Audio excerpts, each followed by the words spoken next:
ரஞ்சித் சாரோட கருத்து சொல்லக்கூடியவங்க அப்படின்றப்போ நமக்கு ஏதாவது ஒரு விஷயத்துல பெர்ஸ்பெக்டிவ் மாறி இருக்கும். என்ன கொடுக்குறாங்களோ அதை பண்ணிட்டு போயிடும். இப்போ நிறைய கேள்வி கேட்குற, நிறைய சண்டைகள், நிறைய விவாதமா மாறி Indian Princess exclusive store for women. Fashion starts from 399 only. Visit your nearest store today. முந்திரி திராட்சை முழுசா இருக்கு. ஆச்சி பாயாசம் மிக்ஸ், ஒன்று வாங்கினால் ஒன்று இலவசம். நிலையான தன்மையுடன் 75 ஆண்டுகளுக்கு மேலாக மக்கள் சேவையில் உங்கள் Sri Visalam chit fund limited. First கேஸ்டிங்ல தினேஷ் கிடையாது, அமீர் சார் தான் இருந்தார். டிஸ்கஷன் அப்போ ஒரு சவாலாக தான் இருந்தது அவர் கூட ஒர்க் பண்ணது. ஏன்னா ரொம்ப யதார்த்தமான ஒரு நடிகர். சீன் பேப்பர்ல என்ன இருக்கோ அதை இம்ப்ரூவைஸ் பண்ணிட்டே இருப்பாங்க. இப்படி பண்ணலாம் அப்படி பண்ணலான்ட்டு அதை நம்மகிட்ட சொல்லவும் மாட்டாங்க டேக்ல. ரஞ்சித் சாரோட இவங்களெல்லாம் டிராவல் பண்ணும்போது கருத்து சொல்லக்கூடியவங்க அப்படின்றப்போ நமக்கு ஏதாவது ஒரு விஷயத்துல பெர்ஸ்பெக்டிவ் மாறி இருக்கும். ஓ, இதை இப்படி கூட நம்ம எடுத்துக்கலாமோ. ஃபர்ஸ்ட்லலாம் அதெல்லாம் நம்ம கேட்க மாட்டோம். என்ன கொடுக்குறாங்களோ அதை பண்ணிட்டு போயிடுவோம். இப்போ நிறைய கேள்வி கேட்குற, நிறைய சண்டைகள், நிறைய விவாதமா மாறி இருக்கு. ஏன் நான் அவ்வளோலாம் கலந்து கலை கேட்பான், என்ன நீ அவங்கள வச்சு தினேஷை வச்சு மட்டும்தான் நீங்க படம் பண்ணுவீங்களா, என்னெல்லாம் வச்சு பண்ண மாட்டீங்களான்னு. நான் கேட்பேன், என்ன கலை மட்டும் தான் வச்சு பண்ண மாட்டேங்க, என்ன வச்சு பண்ண மாட்டேங்க. ஸோ ப்ரொடியூசரும் டைரக்டரும் எங்க எல்லாரையுமே சமாளிக்கிறதுல வந்து கொஞ்சம் இது. மாயாநதி சாங்கு முடிஞ்ச உடனே அவங்க வந்து ஒரு டோரை வந்து ஓப்பன் பண்ணணும். டோரை ஓப்பன் பண்ணி அவங்க லுக்கு வந்து ஸ்ட்ரெயிட்டு பார்க்கணும். அவங்க கேட்டாங்க, எதுக்கு நான் லெஃப்ட்டு பார்க்கணும் அப்படின்னு. இல்லை டேரக்டர் தான் சொன்னார் அப்படின்னு. அவங்க ஒத்துக்கவே இல்லை.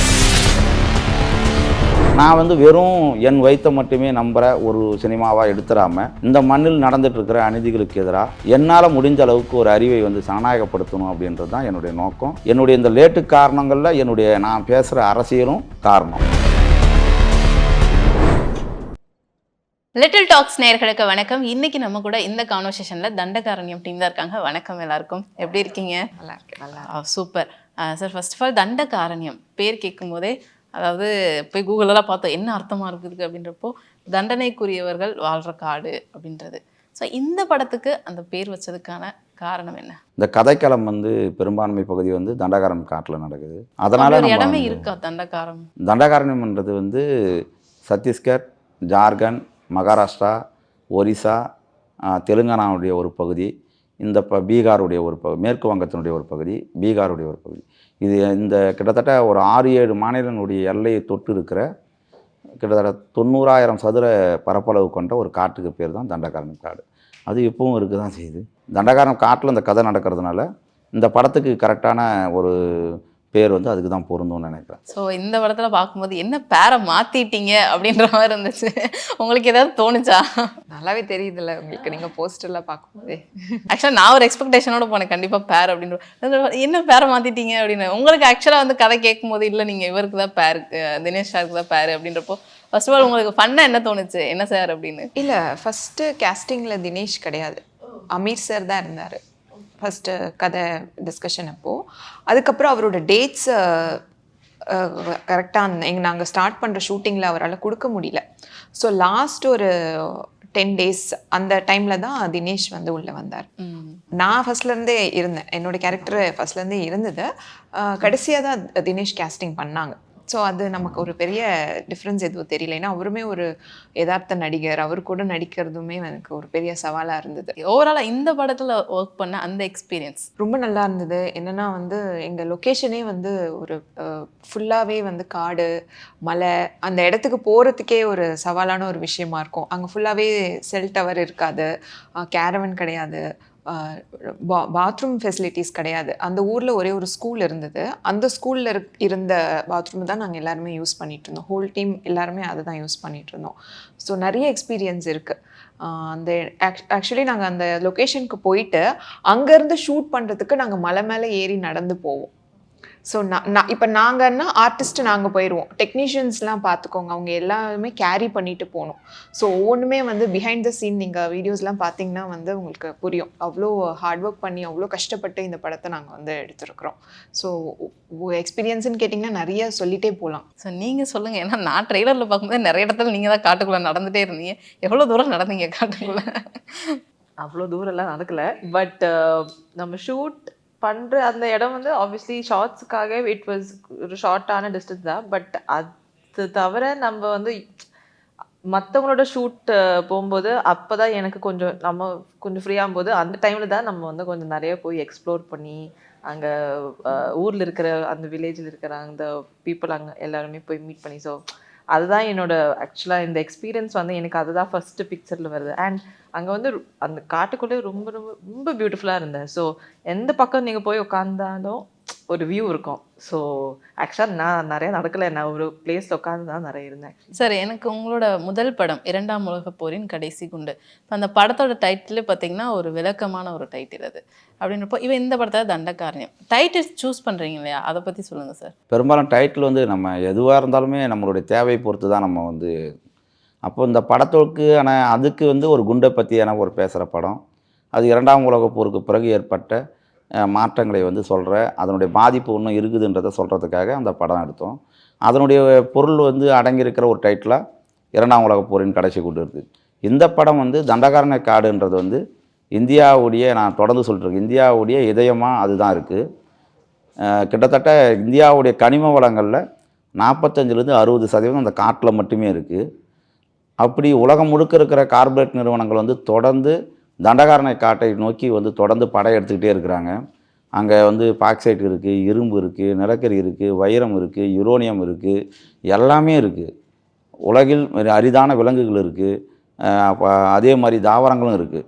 இதை எல்லாத்தையும் அடித்து அவங்க வந்து ஒரே நாளில் வந்து அந்த மண்ணை கீறி எல்லாத்தையும் கொண்டு போக நினைக்கிற அவங்களுடைய பேராசையினுடைய விளைவாக அந்த மண்ணுடைய பூர்வகுடி மக்களாக இருக்கிற பழங்குடி மக்கள் அங்கே வந்து கையேந்துபவர்களாக வெறும் உடையற்று வீடற்று எந்த நேரத்துலையும் வந்து தன்னை வந்து அங்கேருந்து காலங்காலமாக பல லட்சம் வருஷமாக வாழ்ந்த இடத்த விட்டு துரத்தப்படுறாங்க. அவங்க அந்த மண்ணிலே அவங்க வந்து அகதிகளாக அனாதைகளாக அங்கே வந்து திரிஞ்சிட்ருக்கிறாங்க. அந்த மக்களுடைய கதையை வந்து அதனுடைய பாதிப்பை ஓரளவுக்கு நாங்கள் வந்து முழுசாக அதனுடைய வழியை வந்து கடத்தியிருக்கிறோம். அதனால் தண்டகாரன் என்ற பெயர் வந்து கரெக்டாக பொருந்தும் அப்படின்றதுனால எல்லாருடைய ஒப்புதலோடு தான் நாங்கள் அந்த டைட்டில் வச்சோம். பட் அந்த இன்ஸ்பிரேஷன் இல்லை, இப்போ இந்த வழியை நான் வந்து ஒரு படத்தின் மூலமாக மக்களுக்கு கடத்தணும் அப்படின்றதுக்கான காரணம் என்ன? அதுதான் நம்ம தொடர்ந்து அது சார்ந்து இப்போது அதை சார்ந்த வழிகளை நம்ம தொடர்ந்து கட்டுரையாக படிக்கிறோம், நிறைய செய்தி பேப்பரில் பார்க்குறோம், நிறைய டைம்ஸ் ஆஃப் இந்தியா இது மாதிரி நிறைய இதழ்களில் வந்து வினவு போன்ற இதில் வந்து நம்ம தொடர்ந்து படிக்கிறோம். அப்போ இதை தொடர்ந்து நம்ம வந்து இதை பற்றியான ஒரு அவேர்னஸ் வந்து நம்ம கொண்டு வரணும்ல. இப்போ நான் பெற்றிருக்கிற அறிவுன்றது வந்து ஏற்கனவே பல தலைமுறையாக போராடி செத்தவர்களுடைய அறிவாக தான் நான் இருக்கிறேன். இந்த லைட்டு எனக்கும் சம்மந்தமே கிடையாது. இந்த வீடு இந்த கட்டடன்றது இன்னொருத்தனுடைய அறிவு. ஆனால் எடுத்த உடனே அந்த அறிவை கண்டுபிடிச்சிருக்க முடியாது. எத்தனையோ பேர் வந்து அரளி விதை கூட உணவுன்னு நினச்சி செத்து இருக்கலாம். அவன் செத்து பார்த்த பிறகு தான் இது விஷம்னு சொல்லிட்டு கண்டுபிடிச்சி அதை சாப்பிடக்கூடாதுன்றது வந்து இன்னொருத்தனுடைய அறிவு, இன்னொருத்தனுடைய மரணத்துலேருந்து தான் அந்த அறிவு கிடச்சிருது. அப்படின்னும் போது நான் வந்து சுற்றி வாழகிற அந்த சமூகத்தில் நான் வந்து வெறும் என் வயிற்றை மட்டுமே நம்புகிற ஒரு சினிமாவாக எடுத்துடாமல் இந்த மண்ணில் நடந்துகிட்ருக்கிற அநீதிகளுக்கு எதிராக என்னால் முடிஞ்ச அளவுக்கு ஒரு அறிவை வந்து சனநாயகப்படுத்தணும் அப்படின்றது தான் என்னுடைய நோக்கம். அதன் அடிப்படையில் தான் குண்டும் எடுத்தோம், இதுவும் எடுத்தோம். என்னுடைய இந்த லேட்டு காரணங்களில் என்னுடைய நான் பேசுகிற அரசியலும் காரணம். ஓகேவா? அதனால் வந்து எல்லாரும் போல் நம்ம ஒரு படத்தை எடுத்துடாமல் மக்களுக்கான ஒரு படத்தை வந்து நம்ம எடுக்கணுன்றதும் அதை எப்படி கமர்ஷியலாக கொடுத்துருக்குறோம் அப்படின்றது. அந்த படம் ரொம்ப கமர்ஷியலான ஒரு படம். நிறைய காதல், நிறைய வழிகள், நிறைய பயணம், பல்வேறு நிலப்பரப்பை நாங்கள் ஷூட் பண்ணியிருக்கிறோம். நீங்கள் படம் பார்த்தீங்கன்னா உங்களுக்கு தெரியும். கண்டிப்பாக சார். ஸோ ரித்விகா, எனக்கு வந்து உங்களோட கேரக்டர் ஆர்க் அப்படின்னு பார்க்கும்போது இப்போ ஒவ்வொரு படத்துலையும் இப்போ 11 படத்தில் எடுத்துக்கிட்டோம் அப்படின்னா அது ஒரு ட்வின் கேரக்டர் பண்ணியிருப்பீங்க. டிஎன்ஏல பார்த்தா ஒரு டாக்டர் கேரக்டர். இப்போது இந்த படத்தில் ஒரு செகண்ட் மெயின் கேரக்டர் அப்படின்னே சொல்லலாம் நம்ம. அப்படின்றப்போ ஒவ்வொரு படத்துக்கும் அது மாறுது இல்லையா? எப்படி சூஸ் பண்ணுறீங்க? இப்போது நான் இந்த படம் நான் பண்ணுறேன், என்னோடய கேரக்டர் இப்படி இருக்குது, அதனால் நான் பண்ணுறேன் அப்படின்ற ஒரு விஷயம் என்ன விஷயம் அது? இல்லை, நான் சூஸ் பண்ணல, எனக்கு வருது கேரக்டர்ஸ். டேரக்டர் கேட்கும்போது அது கண்டிப்பாக வந்து சும்மா வந்துட்டு போகிற மாதிரி கேட்க மாட்றாங்க. ஏன்னா வந்து ஒரு முக்கியமான கேரக்டருக்கு தான் நம்மளுக்கு என்கிட்ட அப்ரோச் பண்ணும்போது அது கேட்கும்போது நான் நீங்கள் 11 பார்த்தீங்கன்னா வந்து ட்வின்ஸ் நான் பண்ணாத ஒரு கேரக்டர், நான் அதை பண்ணணும்னு நினச்சது கிடையாது. பட் கதை கேட்கும்போது அது ரொம்ப டிஃப்ரெண்ட்டாக இருந்தது.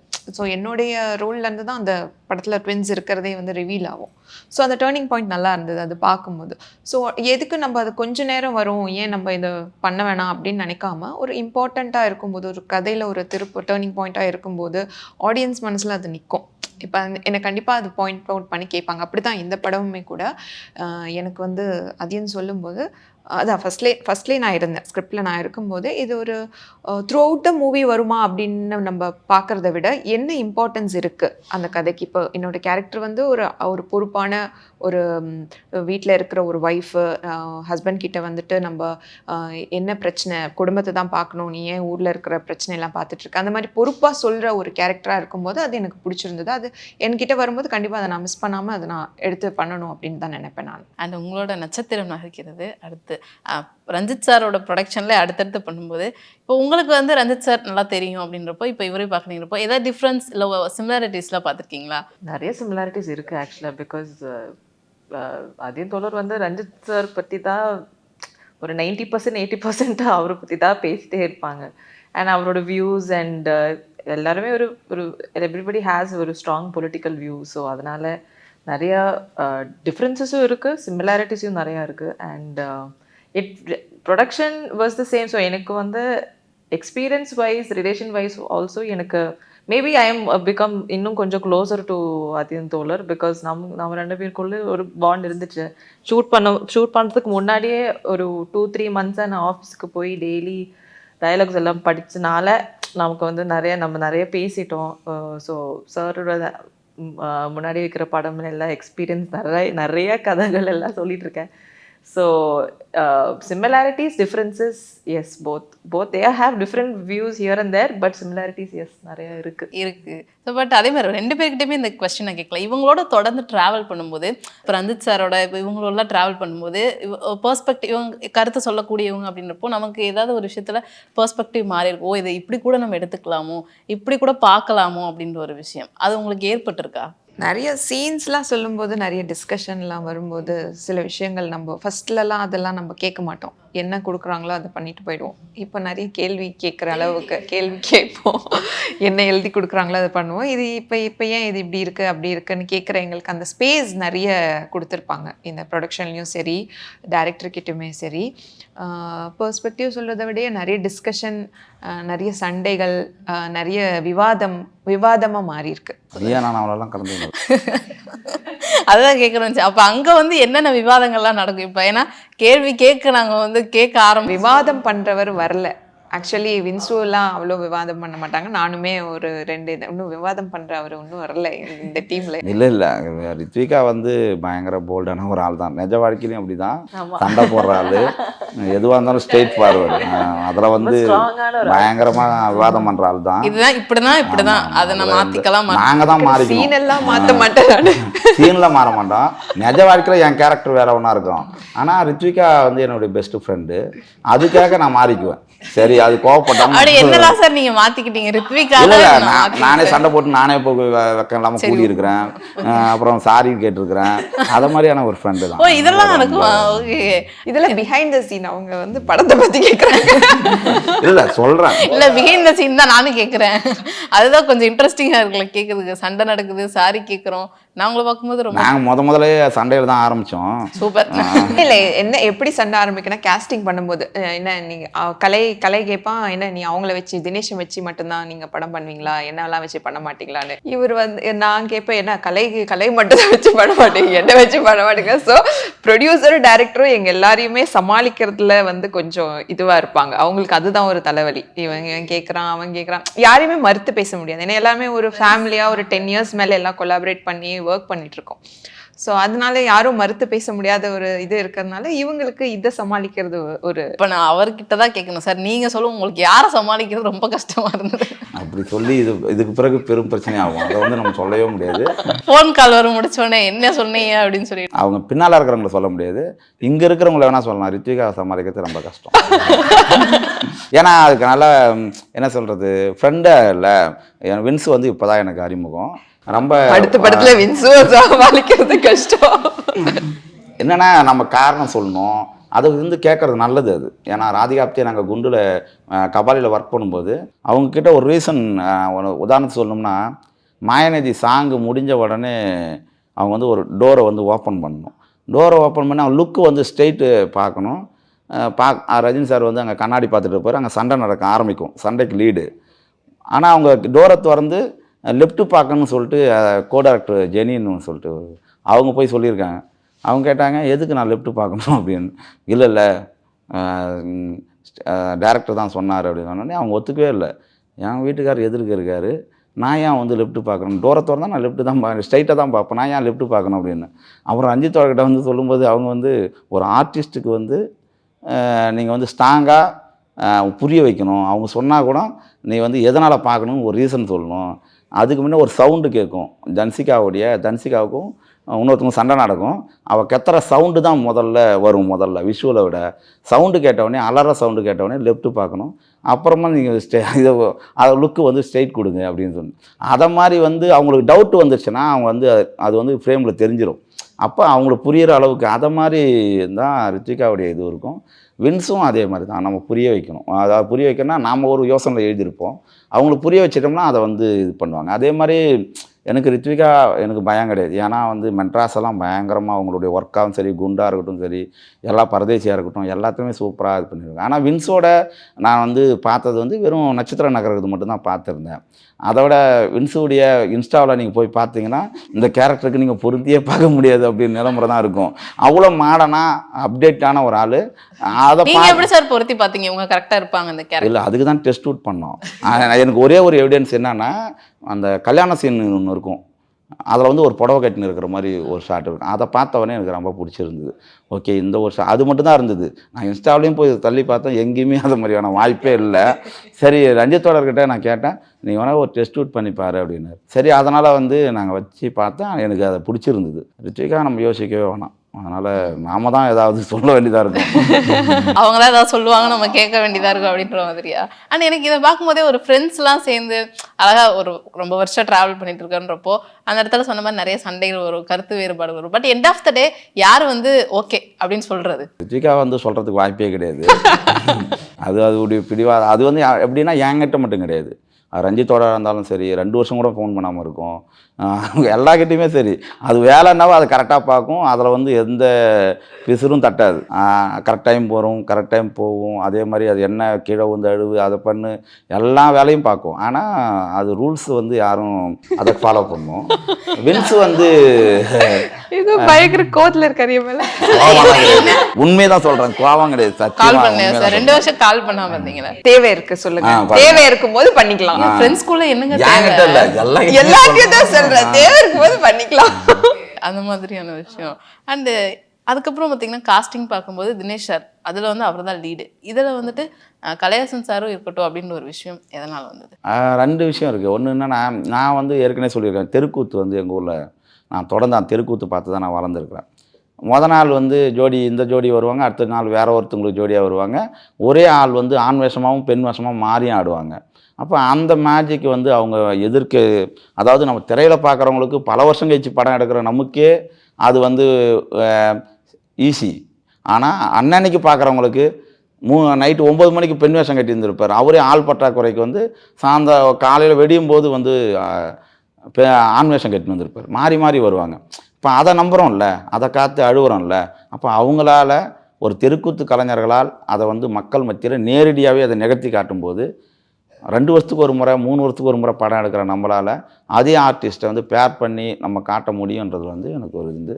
இல்லை, ரொம்ப உள்நோக்கத்தோட இந்த பேரை மாற்றியே ஆகணும் அப்படின்னு மாற்றிருக்கீங்க? இல்லை, கதைக்கும் ஏன்னா அவங்க சொன்ன மாதிரி ஏற்கனவே வந்து அமீர் அண்ணனுக்கு தான் அவங்க ஜோடியாக இருந்தாங்க. ஆனால் வந்து திடீர்னு அமீர் அண்ணால் வர முடியாதனால தினேஷ் வந்து உள்ளே வந்தார். வரும்போது அவங்க பேரும் நல்ல பேராக தான் இருந்தது. ரொம்ப நீங்கள் படம் பாருங்க தெரியும், அவங்க ரொம்ப ரொமான்ஸாக ரொம்ப நல்லாயிருக்கும். அது சூப்பராக தான் பண்ணியிருக்காங்க, பயங்கரமாக பண்ணியிருக்காங்க. ஆமாம், இந்த பேரும் பேசப்படும் கண்டிப்பாக. இப்போ இந்த பேர் ட்ரெண்ட் ஆயிரும் அடுத்து, அந்த பேர்லாம் மறந்துடுவோமா அப்போ? ஓகே. அண்ட் இப்போ நீங்கள் பேசும்போது இடையில ஒரு சொன்னீங்க இந்த அரசியல் அப்படின்ற ஒரு விஷயம், அதனால தான் வந்து எனக்கு ஒரு கேப் விழுகுது அப்படின்ற ஒரு விஷயம்.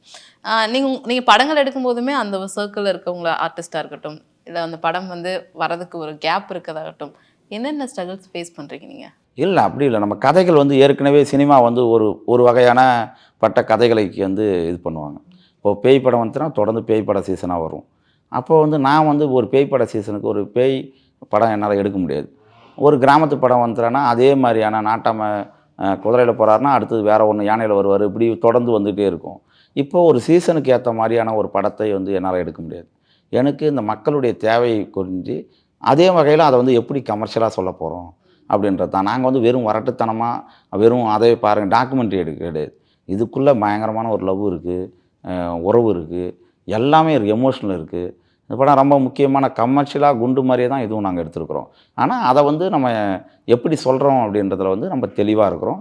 அதே வகையில் பொருளாதார ரீதியாகவும் இந்த படம் வந்து வருமானமாகவும் நல்லா வரணுன்றதுக்காக தான் நாங்கள் எல்லாத்தையும் அதுக்குள்ளே இது எப்படி சொல்கிறதுன்றது தான் நாங்கள் முடிவு பண்ணியிருக்கோம். Working with Dinesh sir experience and அவர் அட்டக்கத்தி தினேஷ் வந்து இப்போ கெத்து தினேஷாக மாறிட்டாரு. எப்படி இருக்குது, என்ன சிமிலாரிட்டிஸ், எதாவது டிஃப்ரென்ஸ் அதெல்லாம் பார்த்தீங்களா அவர்கிட்ட? அவர் கூட நான் 4 படம் ஒர்க் பண்ணிட்டேன். ஒரு நாள் கூத்து, கபாலி, அப்புறம் குண்டு. இப்போ இந்த படத்தில் ஃபஸ்ட்டாக நான் அவர் கூட பேரா பண்ணுறேன். ஒரு சவாலாக தான் இருந்தது அவர் கூட ஒர்க் பண்ணுறது. ஏன்னா ரொம்ப யதார்த்தமான ஒரு நடிகர். ஏன்னா வந்து சீன் பேப்பரில் என்ன இருக்கோ அதை இம்ப்ரூவைஸ் பண்ணிகிட்டே இருப்பாங்க. இப்படி பண்ணலாம், அப்படி பண்ணலான்ட்டு அதை நம்மகிட்ட சொல்லவும் மாட்டாங்க டேக்கில்.